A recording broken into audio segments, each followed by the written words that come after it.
Boxing. Beats and rhymes. No one can do it better. And it's a fight that never would have happened except for Riyadh season. Goal number one for the professional boxer is to go in the ring, compete, and come out with your health and your faculties intact. Second is to win. Third is to win and look good. Now you can start talking about making money, and also your promoter and your broadcasting network are going to work harder for you, because ultimately financial reward is high up on the list of priorities. Losing, however, causes confusion. It has the boxer, the promoter, the PR people for the boxer often talking out of two sides of their face, second guessing themselves, sometimes contradicting themselves. Deontay Wilder, in an act of bravado, I guess, and an attempt to motivate himself, he told us that the Zhilei Zhang fight could be his last dance, having previously won one fight out of his last four. Zhang stopped him in 5, and Joseph Parker routed him on the scorecards before that. And now Malik Scott, Deontay's coach, is telling us actually he's not retiring. Deontay has the heart of a lion and is willing to go out on his shield in the ring. He'll be back. And they're targeting a possible encounter with Derek Chisora in December, possibly in Manchester. Losing leads to the losing team having to reshuffle things, and you don't have as much control in what you're going to do next in terms of who you're going to fight and how much you're going to get paid. The Saudi element has brought a new dimension into boxing that doesn't favor inactive fighters and out-of-form fighters. Jarrell Miller, Andy Ruiz, and who we're talking about next, Jared Anderson, an unbeaten prospect / contender who Frank Smith said was offered 4 opponents to choose from to face on the Terence Crawford Madrimov undercard. Bob Arum said to Maestro A, post-fight, Jared losing his unbeaten record and getting stopped by Martin Bakole, the opponent he picked out of the 4 that was offered, he said the matchmaking was not down to him and that the defeat means starting over. The fight was unfortunate. That's what happened when a fighter you're promoting and your matchmakers are moving correctly is contacted by someone else, offered a tremendous amount of money, and insists to us he wants to take the money. We would have never booked him with Bakole at this point because he wasn't ready for that. You can't fight Bakole by outslugging him. He's a very powerful guy, takes a good punch, has a dynamite punch himself. Only way to beat him is to outbox him. You have to move. Jared hadn't learned that at this point, so he made the money. I told him we've got to start again, and I'm optimistic that the next chapter will be better. Swing and a miss. This is what we expected, guys. This is exactly the fight we expected. And it's a fight that never would have happened except for Riyadh season. And this isn't even close to the main event. What you are seeing now is real boxing. Real boxing. Not what Canelo put up on Saturday. Good fight, decent contender, but it's not real boxing. At least not in comparison to Riyadh season. The Public Investment Fund is holding network broadcasters and promoters and fighters accountable. Sanctioning bodies are all getting held accountable. Do you hear what the commentator said? We wouldn't be getting this fight if it wasn't for Riyadh season. And it's a fight that never would have happened except for Riyadh season. The person in this video you're going to hear get exposed is Bob Arum. We'll get on to Jay Prince later. Bob Arum is leaving Jared Anderson to hang out to dry. Oh, we would never have took this opponent. But if Jared had won, would Bob come out saying that? No. He'd be calling out Anthony Joshua. He'd be calling out Dubois, Fury and Usyk. There are more circumstances that have to be examined to find out how Anderson ended up in the ring against Bakole, yes.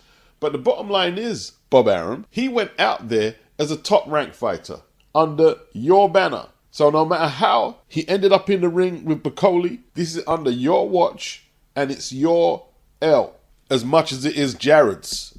The start of 2023, he was talking about moving Jared Anderson into world class, fighting top 10 heavyweights. And then he had the blip with Charles Martin, a fight he won, but wasn't particularly impressive and got hurt a couple of times on the way to a pedestrian, let's say, 10-round points decision. Charles Martin wasn't ranked in the top 15 of none of the sanctioning bodies. He was meant to be a springboard for Jared to jump up and mix it with the top 10, top 15s.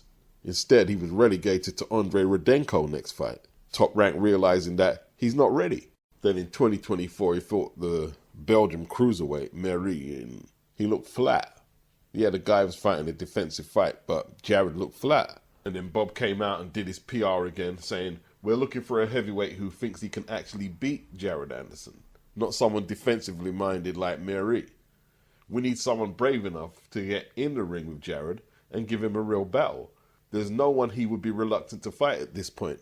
That's coming out of the promoter's mouth. Bob's been telling us that Jared has been world-class for a long time, and when he loses, oh, he wasn't ready for Bakole, we wouldn't have took the fight. Look, promoters have to promote their product. I get it. But you got to be careful what you say around that Saudi bag, because you're going to be telling people you've got a world-class heavyweight who's going to be champion, and then the heavyweight's going to get that phone call, because that's what they're doing. They're not going to Bob Arum. They're asking the fighter, do you want to take these fights? And when the figures are presented to the fighters, like Jared, they might find themselves out of sync with their promoter. And then when he sees what kind of money he can get for the fight, he took it. And Top Rank took their cut. I didn't read anywhere in the interview where Bob Arum said he told Jared Anderson he shouldn't take the fight. I don't know if a 90-plus-year-old Bob Arum wants to go to Jay Prince with that, and I don't blame him. The moral of the story is strip away the network, promotional politics, the fake promotion, and we'll see who's who in boxing, who can fight, and who's a fraud. I'm not saying Jared is a fraud, but he's got a huge rebuilding job to do. He took the money because he said he doesn't have to be a champion to be successful. He said that before the defeat. He's not boxing for the glory. I don't know what his background, if he's from the ghetto or if he comes from an impoverished background. I don't know. He saw life-changing money and he took it. Bob Arum can say whatever he likes. The facts are, there's a lot of boxers. If there wasn't a financial necessity for them to box, they wouldn't box. And they're not necessarily bad boxers. Some of them are really good boxers, maybe some of the best in the sport. Sugar Ray Robinson, he said it himself. I've never enjoyed boxing. It's just a business with me, and I know I've never enjoyed it. It reminds me of something barbaric. When two people get in a pit and they throw money at them and they fight. I've never enjoyed boxing. Out of a list of 4, Anderson picked wrong with Bakole.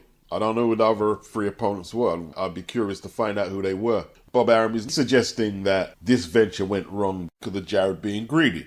And he has a point, but at the same time, Bob, Top Rank, have signed a deal with Turki Al Sheikh, and they've been well compensated for their participation in Riyadh season. It is what it is, and sure, it hasn't went to plan for the Top Rank heavyweights from Makhmudov getting exposed by Cabello, Tyson Fury losing to Usyk for the undisputed heavyweight title, and Jared Anderson, you know what went wrong there? We're discussing it. All 3 of these top-ranked heavyweights are victims to the Saudi bag and the demands of what come with taking the Saudi bag. Let's keep the theme American for a minute. There are a lot more freedoms in terms of how a boxer can maneuver from what his promoter wants with the arrival of the Muhammad Ali Act. But the boxer is paying the promoter, and you're paying him to take on selected tasks like matchmaking. At 24 years of age, relatively young for a heavyweight, Top Rank guided Jared Anderson to 17 wins, no defeats, no draws, 15 inside the distance. And I'm just going to assume that Jay Prince didn't get in their way too much until the last fight. It wasn't Jared's decision to take that money, it was Jay Prince's, ultimately. So Jay Prince looked at them 4 opponents that was offered for the Riyadh season card. I'd like to know who the other 3 opponents were, who they rejected.